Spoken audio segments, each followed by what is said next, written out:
Olá, família abençoada! Estamos aqui em mais um podcast Fala Família, juntos aqui.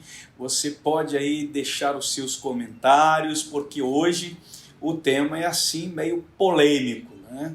Mas você vai achar muito interessante o que eu quero abordar hoje, que é o dia do descanso, tá? E aí é claro que ele está relacionado ao quarto mandamento, dos 10 mandamentos, o quarto mandamento, que é a guarda do sábado, mas o meu foco aqui é mostrar para você a importância do descanso. Por que Deus mandou com que o seu povo, com que as pessoas, seus servos, seus filhos, a sua criação, descansassem um dia da semana?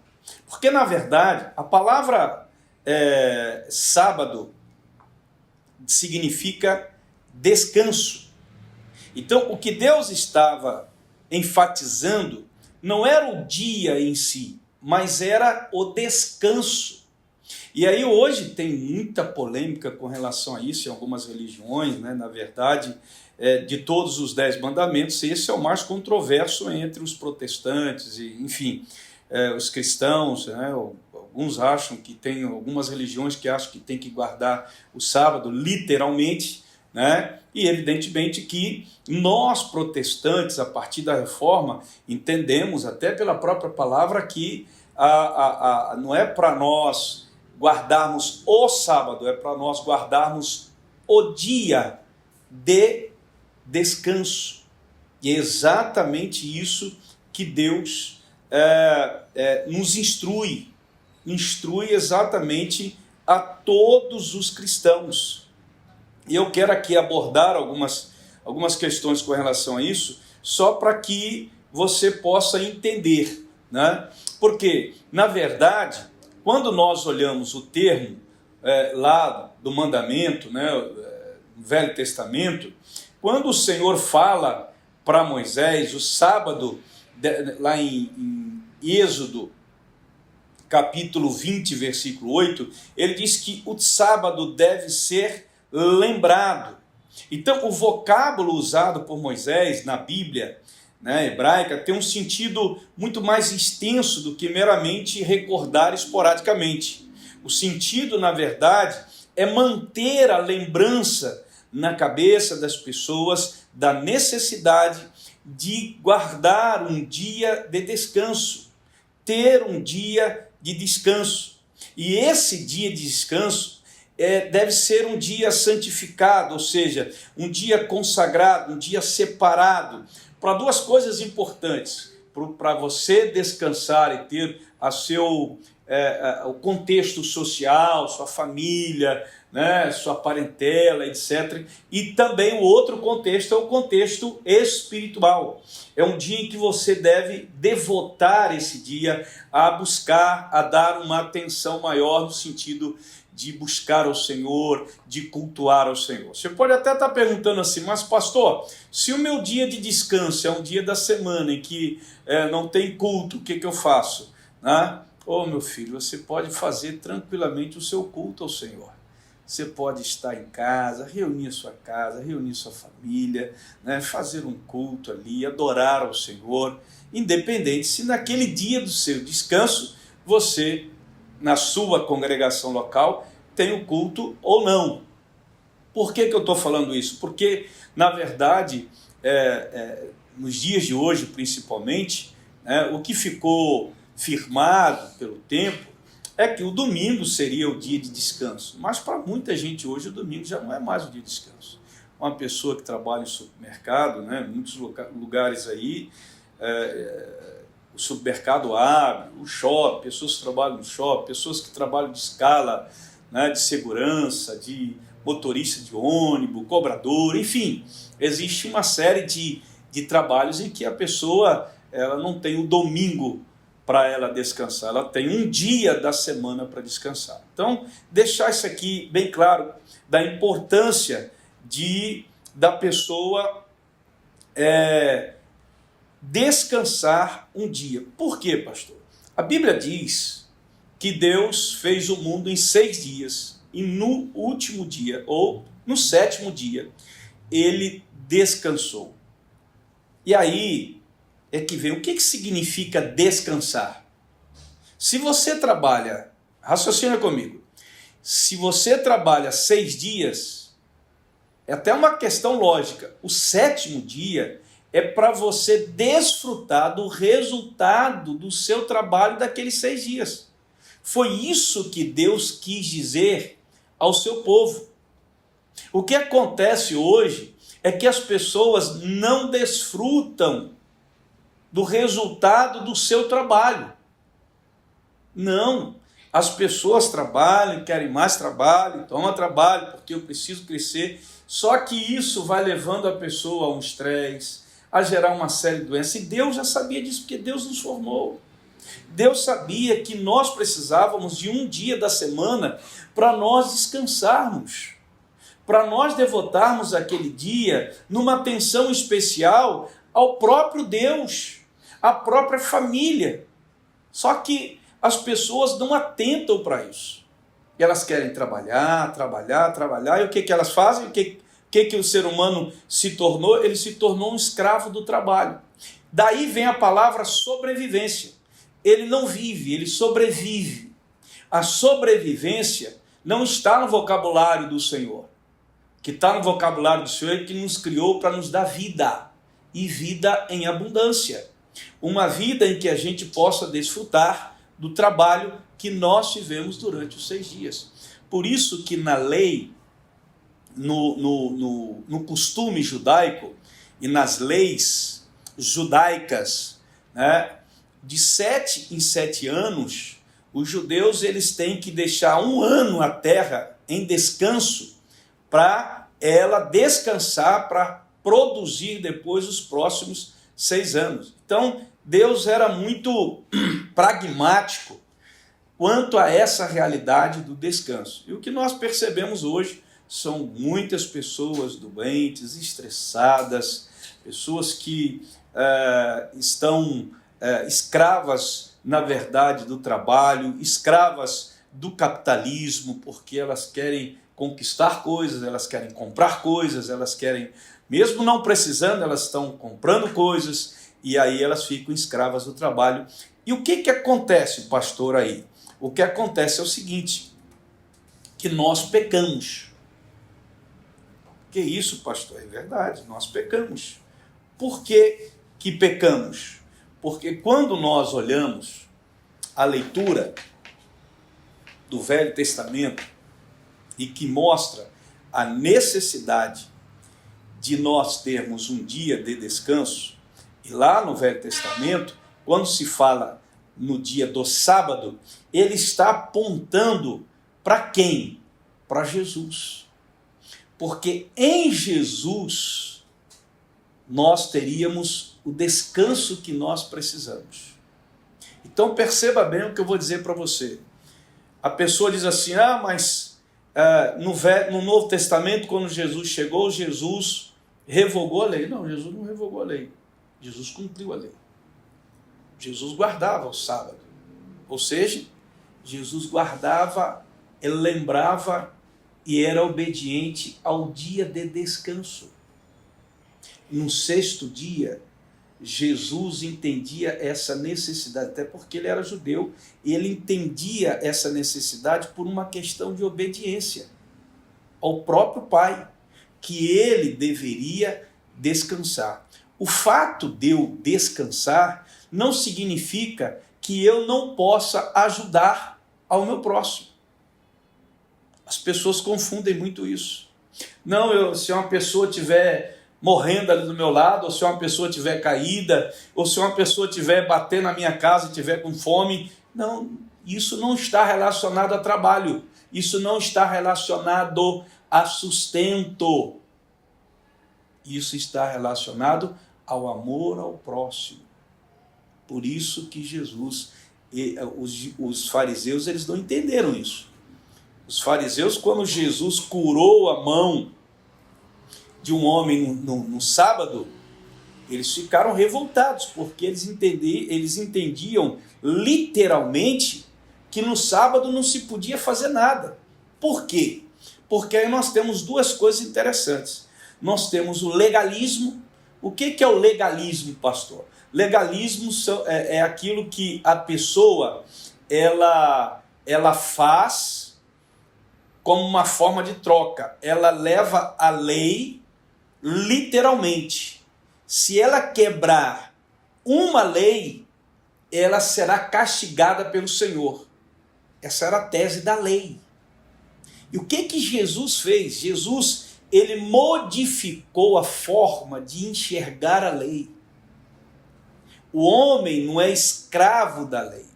A lei serve como um parâmetro para o homem, mas a lei não escraviza o homem. Por isso que Jesus disse que o sábado ele foi feito para o homem, não o homem para o sábado. Ou seja, o que controla é o homem e não a lei do homem. E o que nos controla agora? É Jesus Cristo na nossa vida. Então, quando você olha essas discussões e percebe essas discussões, né? E eu coloquei aqui a necessidade disso, né? E abordei aqui exatamente essas duas questões. A do legalismo, né? Que o legalista ele entende que ganha o favor divino obedecendo às leis e às regras divinas. Ou seja, ele tem que ser bonzinho, ele tem que estar encaixado nas exigências da lei para poder receber a bênção do Senhor. Está errado. Ou seja, por outro lado, qualquer imperfeição de nossa parte nos coloca sob o castigo do alto. A relação com Deus deixa de se basear na graça e passa a se basear na troca. Esse é o legalista. Nós não somos legalistas. Portanto, nós queremos, na verdade, estar debaixo da graça, obedecendo o princípio da palavra e tendo a lei como uma diretriz para nós, e não como algo que nos escraviza. Do outro lado, temos aquelas pessoas que falam o seguinte: nós estamos no tempo da graça e a lei perde toda a sua utilidade. Esses aí também estão completamente errados. Ou seja, são aqueles que dizem assim: o cristão é salvo pela graça, então ele não precisa se preocupar em obedecer ao quarto mandamento. Está errado. É como se eu não tivesse que obedecer o primeiro mandamento, amar a Deus sobre todas as coisas. É como se eu não tivesse que obedecer o sétimo mandamento, não matarás. Né? Então, está tudo errado. Essa visão, essa percepção é completamente equivocada. Não é porque estamos no tempo da graça que nós temos que anular a lei como se ela não tivesse que ser lembrada, não tivesse que ser guardada por nós, como parâmetro para nós. Então, o próprio Jesus não revogou a lei. Ele modificou a forma de interpretar a lei, completamente diferente. Nossa, não matarás. Jesus falou: se você odiar o teu irmão, você já se torna um assassino. Não cobiçarás. Se você olhar com a intenção, com o desejo, melhor dizendo, você já está. Então Jesus mostrou a lei na graça de uma forma completamente diferente, mostrando que esse controle, que esse domínio não está na capacidade humana, mas na capacidade divina. Deus no homem, Cristo no homem, a graça de Deus no homem faz com que ele consiga vencer essas coisas. E que se ele em algum momento não conseguir ou cair em alguma coisa, ele tem a graça de Deus. Quando ele se arrepende, ele é perdoado e então ele volta a ter a própria comunhão com o Senhor. Um outro fator interessante é que a cultura, né, acabou fazendo, a cultura que nós vivemos acabou fazendo com que as pessoas pecassem com relação a isso. Como assim, pastor? As pessoas dizem assim: não é preciso a gente descansar. Porque na cabeça deles está a lei, guardar. E na cabeça deles está um dia específico da semana, que é o sábado. E eles estão completamente enganados quando eles interpretam dessa forma.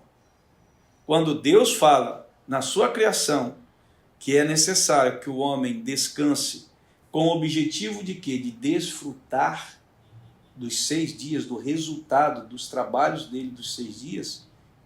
Quando você olha por esse prisma, por esse ângulo, você está vendo completamente diferente, entendeu? Você está entendendo exatamente a mensagem de Deus. Por isso eu quero desafiar aqui a cada cristão. Nós não devemos pecar. Não devemos fazer do 4º mandamento uma coisa que nós não devemos observar. Pelo contrário, se nós observamos os outros 9, como não devemos observar esse 4º? Guardar, né? Descansar um dia da semana, desfrutar desse dia, o resultado do trabalho dos 6 dias. E aí você, querido, com certeza vai ter uma vida muito mais saudável, muito mais abençoada, você vai desfrutar muito mais com a sua família, você vai ter uma ênfase muito maior ao próprio Deus nesse dia, para cultuar, para estar com Deus. Se é no domingo seu dia, sabe, de descanso, para você estar na igreja, cultuando, servindo. Se esse dia não é no domingo, se é na quarta, se é na terça, você pode então focar, estar com a tua família, cultuar com a tua família em casa, sabe, sair com a tua família. É um dia seu, para você desfrutar. E eu espero muito em Deus que você tenha entendido isso. Inclusive, eu vou até preparar uma palavra voltada para a própria igreja, para o rebanho entender isso. Quando hoje a gente fala de férias e que as pessoas falam, muita gente vende as férias para pagar cartão, para pagar dívida, eles vão vendendo, porque para eles parece que aquilo ali não é mais importante do que ele quitar as suas dívidas. Mas por que ele tem dívidas assim? Porque ele está administrando mal aquilo que Deus confia às mãos dele. É simples. E aí ele compromete o dia de descanso dele, ele compromete as férias dele, ele tem que vender as férias dele. Mesmo que você, mas pastor, eu não vou ter dinheiro para ir para lugar nenhum, não tem problema, você vai sair da rotina naqueles 30 dias ou 20 dias, você vai sair da rotina. A rotina de todo dia, ter que acordar, ir para aquele mesmo lugar, trabalhar, voltar, aquele horário, etc. e tal, aquela coisa toda. Você vai poder acordar a hora que você quiser, tomar um café, ir para a praia, passear, sair, voltar, ver filme, ir no cinema, né? Quando você estiver entediado do cinema, você vai para a Netflix, vê alguma coisa lá, né? Você sai, vai caminhar. Eu gosto de andar de bicicleta, pega a bicicleta, vai para Guarapari. Enfim, querido, nós temos tantas coisas, mas as pessoas não levam isso aqui a sério. Por isso eu fiz questão de trazer esse tema, esse assunto aqui para o podcast, que agora eu estou mais tendencioso a levar uma palavra dessa para a própria igreja como um todo, num culto, para que as pessoas possam cair em si, que quando nós não fazemos isso, nós estamos pecando. Jesus que disse isso. Nós estamos pecando se nós não fizermos isso. E isso é muito sério. Tá? Por quê? Quando Deus falou isso, Deus estava preocupado com você, com a sua saúde, Deus estava preocupado com a sua casa, com a sua família. Deus estava preocupado em você ter uma vida que vale a pena, não uma vida que você seja escravo dela. Você é livre em Cristo. Livre não para se tornar, não para se colocar debaixo de novo da escravidão, mas para desfrutar dessa vida que Cristo, dessa liberdade que Cristo te deu. Amém? Eu espero que eu tenha sido claro, né? Se você quiser, você pode deixar os seus comentários. Eu acho essa palavra muito importante. Você coloca aí nos seus... compartilha esse vídeo com muita gente, né? Deixa a sua curtida aí, se você entendeu, poxa, esse assunto é legal. Se você quer que a gente continue, eu fale mais um pouco sobre isso, eu vou ter assim a satisfação de falar mais um pouco, mas eu quero frisar muito isso daqui. Eu já compartilhei isso daqui pessoalmente com alguns irmãos da igreja. E hoje eu estou compartilhando aqui, muito inclinado a compartilhar com a igreja toda, sobre esse quarto mandamento da palavra de Deus que nós precisamos observar, caminhar com ele, entender da importância dele para a nossa vida, para a nossa casa, para a nossa família e para a igreja como um todo. Tá bom? Que Deus te abençoe, um beijo no coração. Te espero sexta-feira que vem, em nome de Jesus, aqui às 9 horas. Amém?